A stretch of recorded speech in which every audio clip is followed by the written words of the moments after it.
What's going on? Damn it.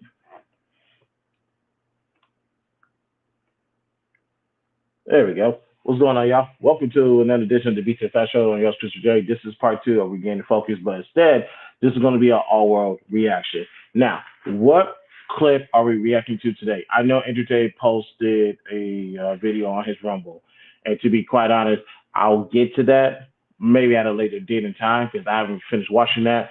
And in the case of this, from the PBD podcast, I'm literally on the 1 hour and 46 minute mark.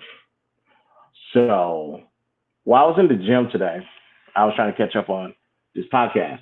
And when they got to the part about religion, when it comes to Christianity and Muslim, and I know what, like, for example, Muslims, by the face value definition, it means most disciplined. So, with that being the idea of me coming into this conversation, they're talking about Christianity and they're talking about Muslim, how one is more tolerable than the other. When I was just listening to it, I was like, you know what?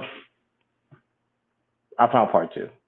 I was usually going to do a Regaining Focus part two, keeping a two-part series.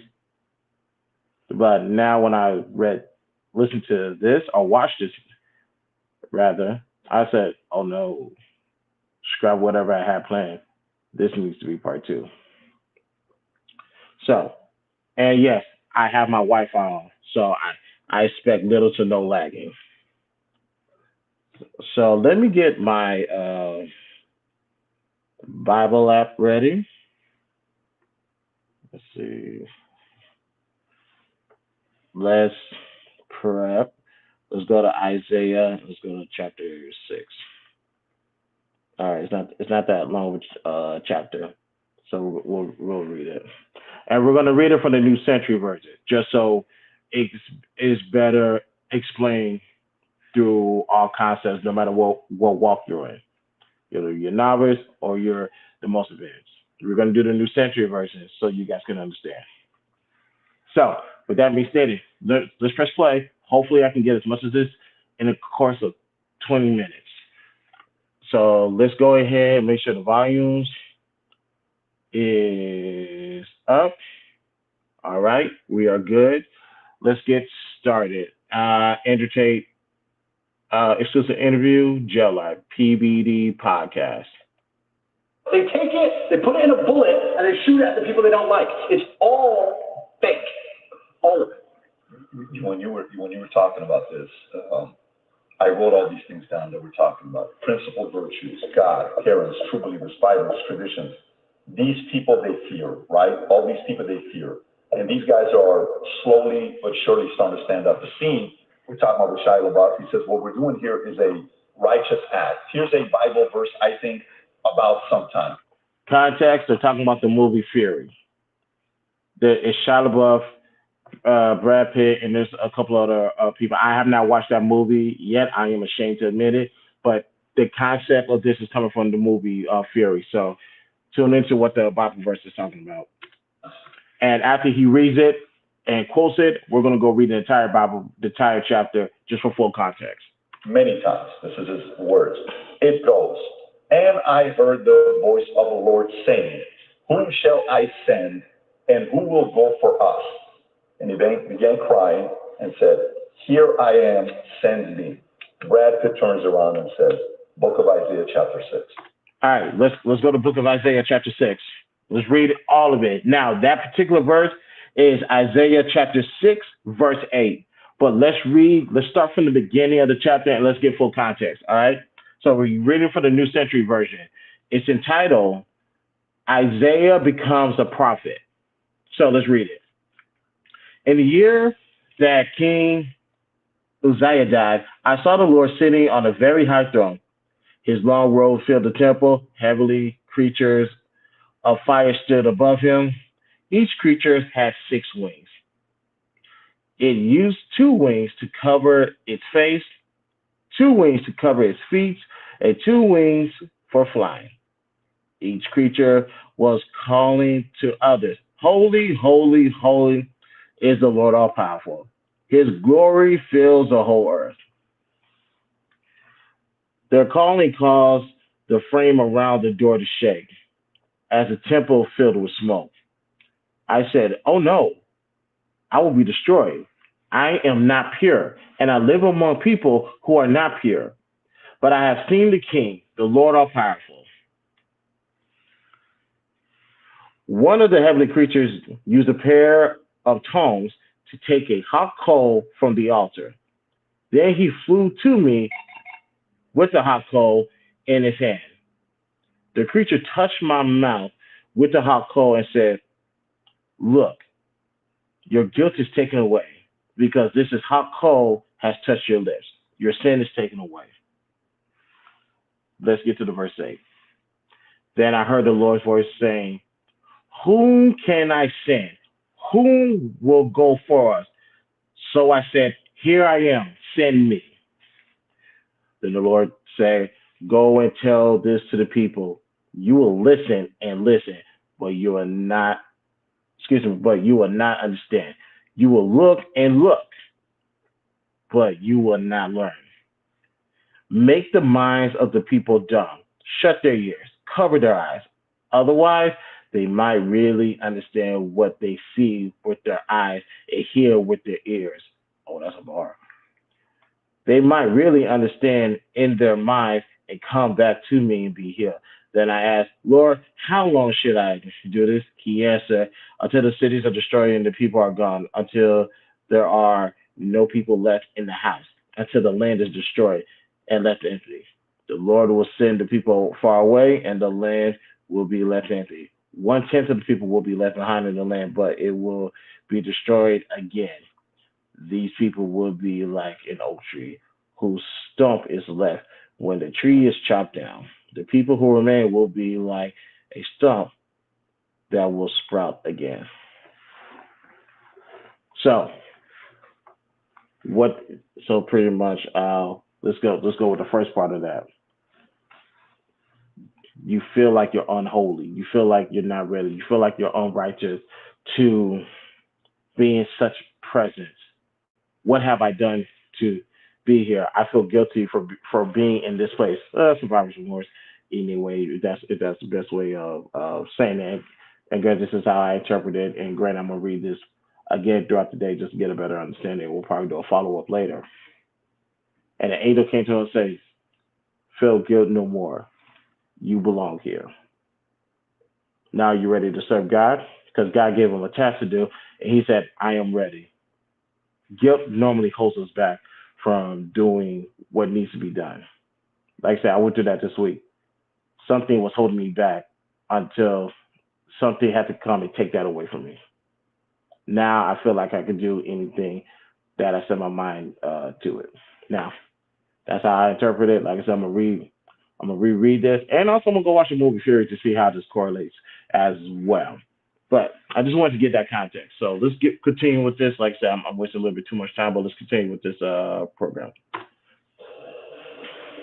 For me, in my own business, I asked this question the other day. I'm so curious to get your thoughts on this.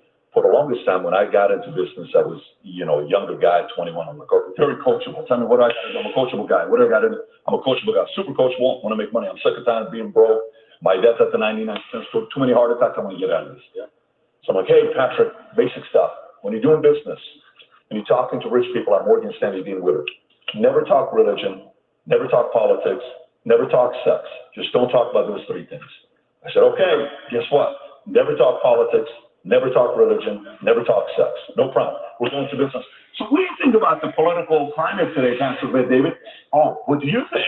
Well, I think this, but what do you think, Patrick? I don't know, quite frankly, I think I'm trying to figure it out for myself right now, but we'll see what's going to happen. Like, whatever way you're deflecting and you're kind of going, hey, what do you think about God? What is your opinion on Islam or Muslim? Well, for me, you deflect that. Eventually you're sitting there, you're like, the people that I know at that level want to talk about those three topics. Now, sex is maybe off camera and they're kind of having fun with it, but they want to talk about politics and religion. That's very much true. Now, I do adhere to the advice, be careful of the conversations that you have amongst people, because one thing that will really start a big fight is politics and religion. Now, am I really talking about sex with people? Probably not really, depending on what's the really underlying of this topic.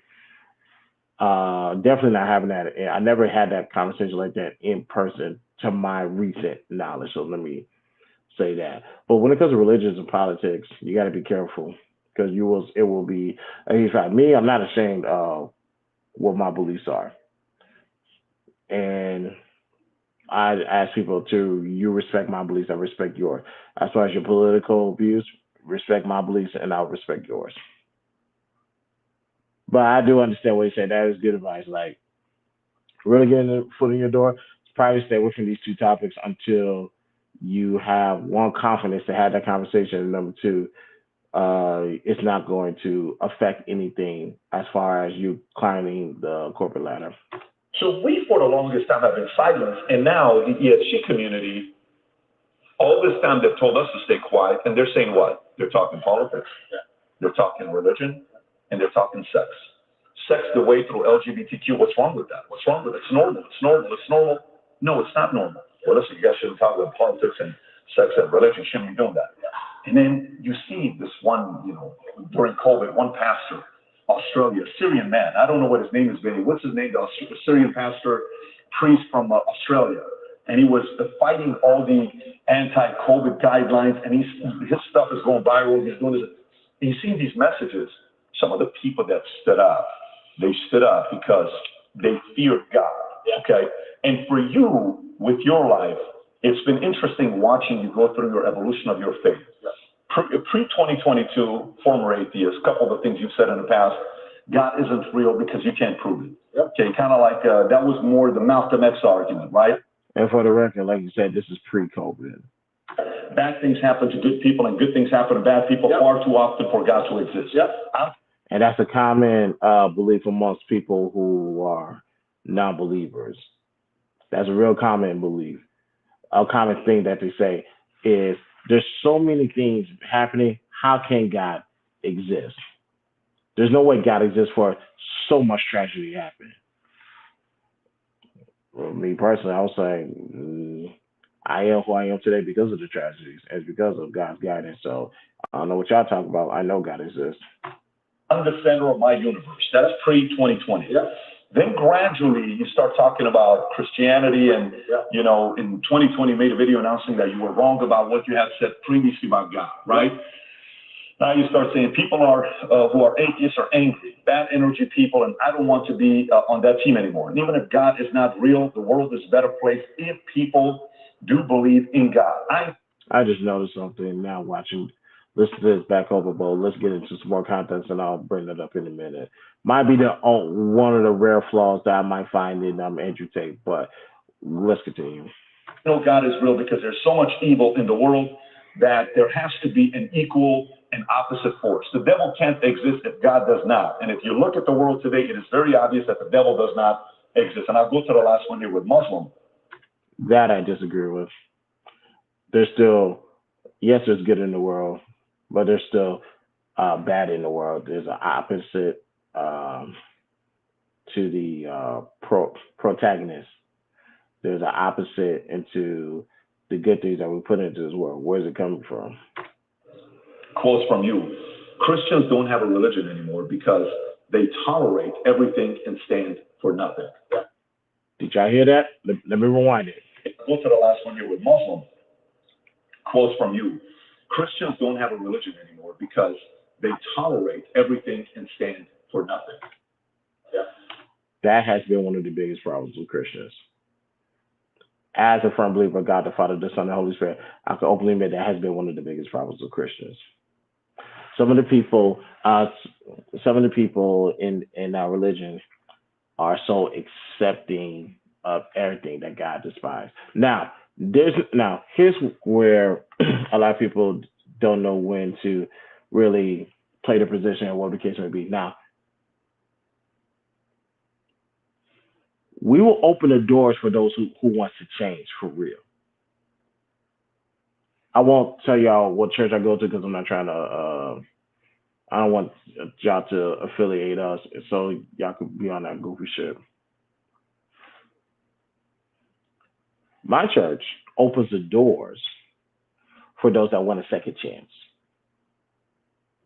and who's putting the work in to get that second chance and who's made a complete change and got that to do that second chance. I have seen a woman who came in there LGBTQIA, a woman who came in there as a homosexual, gave her life to God, start making the work, putting the change in, and because of that change, she crossed back over to being heterosexual. She got married, and if I recall correctly, she joined the WNBA. I think I told this story before on this platform. From where she was there to where she's at right now. Because she wanted a second chance and she put the work in. Now, those who are not going to make it is going to root themselves out and they're going to find a way out of the church. We go by results. You got to put the work in. You got to have God at the center of everything and let him take control. But the problem is to be accepting, to fit in, they will tolerate a lot of things just to let it happen. Not knowing what you're tolerating is really compromising your foundation and your spiritual beliefs, which can compromise your household, which can compromise the church, which can compromise every pillar in your life. I remember this was a few years ago. A young lady who owned a barbershop was conflicted. The music that they were playing, the conversations that were happening, it affected her spirit as a Christian believer. So she tries to fit in, let it happen, and that type of, and just be more relatable. And she didn't know what to do. She was talking to me about this. And I told her, did God call you to fit in or did he call you to stand out? Let me say that again. Did God call you to fit in or did he call you to stand out? Go stand out, take charge. This is your space. This is how it's going to go down. If they can't get with it, let them go. If you feel that's the right thing to do, and you pray to God and he said that's the right thing to do, let them go or don't let themselves go. Trust me, barbers leave barbershops all the time. This is nothing new. These are the rules of your shop. All rules need to be followed, and if they can't get with that, they can't get with that. Christians are more, and for the record, I'm not jumping shits. I'm still a Christian. I'm still a believer of God, the Father, the Son, and the Holy Spirit. Ain't nothing changed. So let me clarify that real quick. Christians are much more tolerable of the foolishness, and that's why people on the outside looking in is having less faith in the God that we're supposed to prioritize. And by the way, I actually agree with you, the fact that they're tolerating way too much. Islam is the last religion on the planet. God is something to be feared, respected, and to prove yourself to. which means you got to earn his right. It's a, hey, I want to earn your right, your respect, right? That's correct. How did you go, if you don't mind talking about your own evolution? Because us as men, if you knew me at 25 years old, you probably would have liked that party with me. I was a selfish guy. I was a guy you would have thought I was, right? And we go through this phase of where the selfishness kind of comes down a little bit. You still need to be selfish because you need to be driven, but to the point where you're like, listen, man, I got to really do something. And then somehow, some way, God enters. What's been your evolution of your faith, and where are you at today? Yeah, I think it's third law, equal and opposite force, what you said there is absolutely true. There has to be equal and opposite force to all the evil in the world. What I say, equal or opposite force of evil in the world. If there's good, there has to be bad. If there's black, there has to be white. If there's positive, there has to be a negative. And that the equal and opposite force to all that evil has to be God. And I've talked about this at length even with atheists, and I try and say that regardless of whether you're an atheist or not, you're thinking of God as a man in the sky, but you need to think of God as a concept as a whole. Did you hear that? Atheists, and I try and say that regardless of whether you're an atheist or not, you're thinking of God as a man in the sky, but you need to think of God as a concept as a whole. See, a lot of things is, and they'll get to it. No, let me see if they get to a part because we're running out of time. And once you do that, it's impossible to accept that he doesn't exist, right? I said to the atheist, I said, let's say there was two islands. You're shipwrecked, right? There was two islands. Both of them are full of. Actually, he might not get to it, but let me hurry up and say this. A lot of people don't fear God because he's not, they feel like there's no person there to hold them responsible, hold them accountable. So they keep doing it. Matter of fact, there is a verse in the Bible where it says, if you just keep sinning and ask for forgiveness just to sin again, there is a verse on that in the Bible. I have to find it. And I cannot believe I have not found that verse all these years when I was there and I read it when the pastor said it on the radio. But I will find it. See, the problem is people think God is just a person. Yes, he came down here in human form, but we all know, we all know what time it is. Now, granted, yes, there is databases, historical facts to show that Jesus walked this earth. Now, I'm willing to bet there's historical facts, databases that God walked this earth as well. But I'm more like just kind of lean on faith. It's much better than leaning on the facts that people present. But back to what I was saying is the mind state, like someone say Sky Daddy and that type of stuff. I say I'm looking at this as an entity. I'm looking at something more than a rabbi. I'm looking at something. I'm looking at this where I know there's another power that exists. And quite frankly, that's the reason why there's a lot of things that I wanted to do. I wanted to do to people, or this is just a lot of things I want to do in general. That will make me, that will solidify me. I'm probably the most dangerous man to ever walk on this planet. But because there's a higher power, there's a higher being that I know is there, that I know is watching, and that I know is governing me, I have really held back. Some people just do it all free, willy nilly, say God's gonna forgive me, so let me just continue to do it anyway. No, the fact is, you think God's pussy. Let's go there. You think God's pussy. That's why you're able to do what you want to do. That's why you're able to show off certain lifestyles, an expensive lifestyle, just to cover up the cracks, the rib shots, broken jaw, laceration on the lungs that God has put on you. See, to cover up the ass whooping that we got from God, we'll put on thousands of dollars worth of clothes, worth of jewelry, and that type of stuff, not knowing that as soon as you take that off, you're gonna see all the time God has whooped your ass because you thought it was pussy. That's the problem with a lot of Christians. We're gonna table this because I really want to do. You know what? Let's do part 3. Let me come home tonight, figure something out. Hopefully that little one of mine is asleep. But that guy's Friday. I normally let him stay up. We'll figure it out, but we're gonna do part 3. because we need to continue this conversation. Excuse me. And Wi-Fi off. I don't think there's any lagging. I will definitely go watch his back. Hopefully not to see it. So that's like I said, regaining focus. But thank you guys for tuning in. I'm about to get out here and jet to work. Do me a favor, if you haven't already, like this video, subscribe to my YouTube page, follow me on my social media accounts, donate to the Cash App, Dash on the BTS Show, participate, waive all the rights to privacy. Once we reach our goal of 1,000 subscribers, we'll do another Cash App giveaway of $100. Visit the BTS Show website. Thank you guys for watching. Thank you guys for tuning in. This is the BTS Show. I'm your host, Christopher J.